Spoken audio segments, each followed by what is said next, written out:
देश की सियासत में बिहार इस समय केंद्र बिंदु बना हुआ है, क्योंकि बिहार में हर पल सियासी घटनाक्रम बदल रहे हैं। इस बीच नीतीश कुमार के फिर से पलटी मारने से घबराई बीजेपी ने नीतीश कुमार को कमजोर करने के लिए और उनकी पार्टी को तोड़ने के लिए अब अपने दूध को नीतीश के पीछे लगा दिया है और अपनी बी टीम को फिर से एक्टिव कर दिया है, जिसके बाद ऐसा लग रहा है कि बिहार में जल्द ही खेला तो होगा ही, लेकिन कहीं ये खेला नीतीश बाबू के साथ ही ना हो जाए और फिर से मुख्यमंत्री की कुर्सी पर बैठने के लिए उत्सुक नीतीश कुमार को हाथ से उनकी ही पार्टी का कंट्रोल खो जाए और उनकी साथी भाजपा ही उन्हें धोखा दे दे। क्योंकि बिहार में जारी सियासी सरगर्मी के बीच अब ऐसा लगता है कि भाजपा ने नीतीश कुमार की जेडीयू को तोड़ने की ठान ली है और इसके लिए उसने अपने दूत यानी कि प्रशांत किशोर को नीतीश कुमार के पीछे लगा दिया है। दरअसल जिस तरीके से पिछले कुछ दिनों से प्रशांत किशोर बिहार में अचानक सुपर एक्टिव मोड में नजर आ रहे हैं और बीपीएससी छात्रों के आंदोलन के जरिए वो नीतीश कुमार और उनकी सरकार को घेर रहे हैं, वो ये दिखाता है कि बिहार में बीजेपी ने खेला करने की सोच ली है। और अब तो खबरें ये भी आने लगी हैं कि नीतीश कुमार के 12 सांसद भी बीजेपी के ही संपर्क में हैं। इन चर्चाओं को बल तब और भी ज्यादा मिलता है जब ऐसी खबरों के बीच भाजपा के चाणक्य कहे जाने वाले अमित शाह बिहार पहुंच जाते हैं, जिसके बाद ये संभावनाएं और भी बढ़ जाती हैं कि बिहार में जल्द ही खेला होने वाला है। दरअसल जिस तरीके से पिछले कुछ दिनों से नीतीश कुमार के बीजेपी से नाराज होने की खबरें आ रही हैं और उसके बाद से लगातार ये चर्चाएं जोर पकड़ रही हैं कि नीतीश कुमार कभी भी पलटी मार सकते हैं और खरमास के बाद बिहार में बड़ा सियासी खेला होने वाला है। इस बीच जिस तरह से लालू यादव से लेकर आरजेडी के अन्य नेताओं की ओर से नीतीश को ऑफर दिए गए और नीतीश कुमार और तेजस्वी यादव की राजभवन में मुलाकात हुई, उससे कहीं ना कहीं इन चर्चाओं को और भी ज्यादा बल दे दिया कि खरमास के बाद बिहार में खेला होना तय है। यही कारण है कि अब तक विपक्षी दलों को तोड़ने के लिए जानी जाने वाली बीजेपी अब बिहार में नीतीश कुमार के फिर से पलटी मारने की खबरों से इतना घबरा गई कि अब वो नीतीश कुमार की पार्टी को ही तोड़ने की प्लानिंग कर रही है। इसके लिए उसने प्रशांत किशोर को एक्टिव किया है और बीपीएससी छात्रों के समर्थन में आमरण अनशन की बात करके प्रशांत किशोर ने तुरंत ही बीपीएससी छात्रों के आंदोलन को हाईजैक कर लिया है।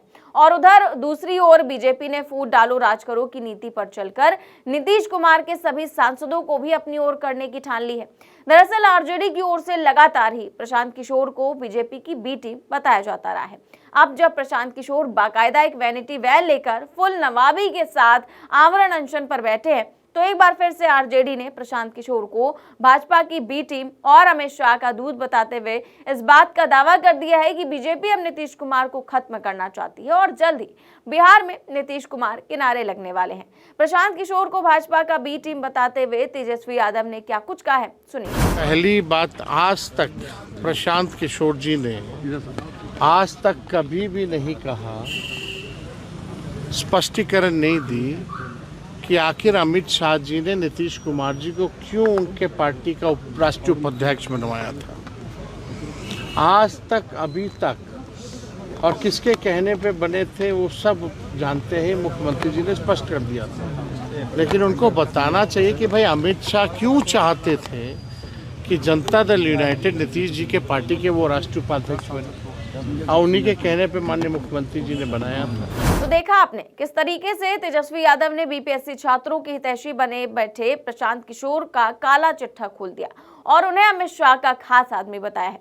यही नहीं, इस दौरान तेजस्वी ने प्रशांत किशोर के इस आमरण अनशन की भी असलियत बताई, जिसमें वो वैनिटी वैन लेकर आमरण अनशन पर बैठे हैं। तेजस्वी यादव ने वैनिटी वैन को लेकर पीके पर निशाना साधते हुए क्या कुछ कहा है, सुनिए। पहली बात, आज तक प्रशांत किशोर जी ने आज तक कभी भी नहीं कहा, स्पष्टीकरण नहीं दी कि आखिर अमित शाह जी ने नीतीश कुमार जी को क्यों उनके पार्टी का राष्ट्रीय उपाध्यक्ष बनवाया था। आज तक, अभी तक, और किसके कहने पे बने थे वो सब जानते हैं, मुख्यमंत्री जी ने स्पष्ट कर दिया था। लेकिन उनको बताना चाहिए कि भाई अमित शाह क्यों चाहते थे कि जनता दल यूनाइटेड नीतीश जी के पार्टी के वो राष्ट्रीय उपाध्यक्ष बने, और उन्हीं के कहने पे माननीय मुख्यमंत्री जी ने बनाया था। तो पहले इस पे स्पष्टीकरण देना चाहिए।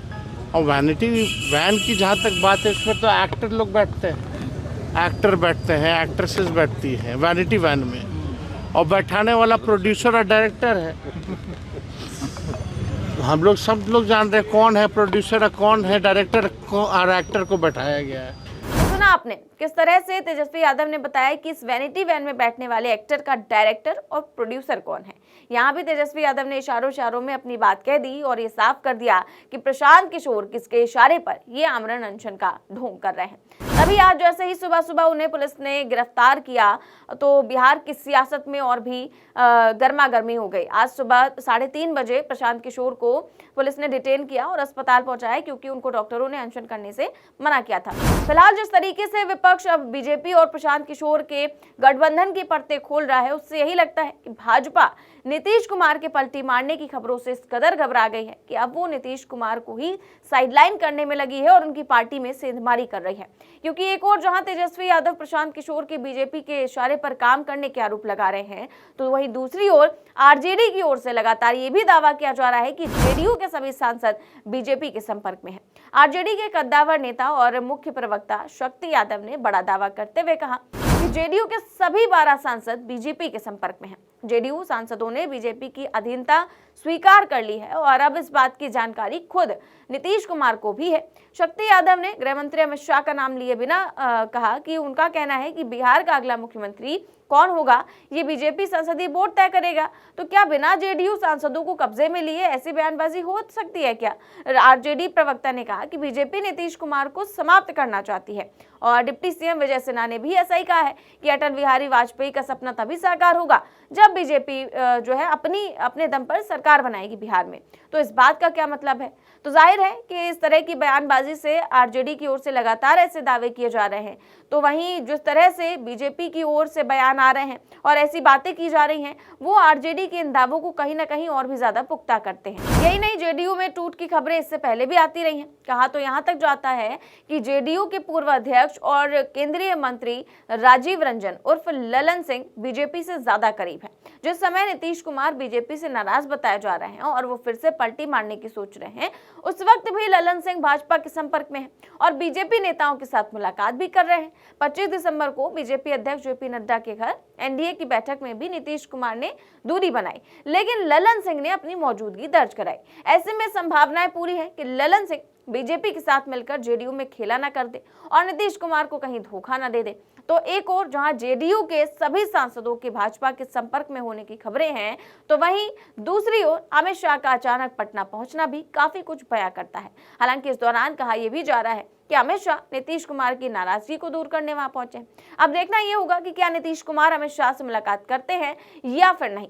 फिलहाल जिस तरीके से बीजेपी ने नीतीश कुमार के खिलाफ किलेबंदी शुरू कर दी है, उसे देखकर तो अब यही लगता है कि बिहार के इस चूहा बिल्ली के खेल में शुरुआत में आगे रहने वाले नीतीश कुमार अब फंसते दिख रहे हैं और कहीं ना कहीं कल तक बिल्ली की भूमिका में रहने वाले नीतीश कुमार अब चूहे की भूमिका में आ गए हैं, क्योंकि फिर से पलटी मारकर बीजेपी को झटका देने की फिराक में नीतीश कुमार को अब बीजेपी ने उनकी ही पार्टी में अकेला कर दिया है। ऐसे में अब अमित शाह का ये बिहार दौरा काफी कुछ तय कर देगा। तो वहीं जिस तरीके से आरजेडी की ओर से लगातार नीतीश कुमार को बीजेपी के खेल से आगाह किया जा रहा है और उन्हें सतर्क रहने की नसीहत दी जा रही है, वो ये दिखाता है कि आरजेडी में अभी भी नीतीश कुमार के लिए दरवाजे खुले हैं। फिलहाल इंतजार है तो 15 जनवरी का, जब खरमास के खत्म होने के बाद बिहार की स्थिति साफ होने की संभावना है। तो फिलहाल इस खबर में बस इतना ही। देश और दुनिया की तमाम बड़ी खबरें जानने के लिए देखते रहिए 4 PM न्यूज नेटवर्क। चैनल को सब्सक्राइब भी करें और ज्वाइन भी करें। नमस्कार।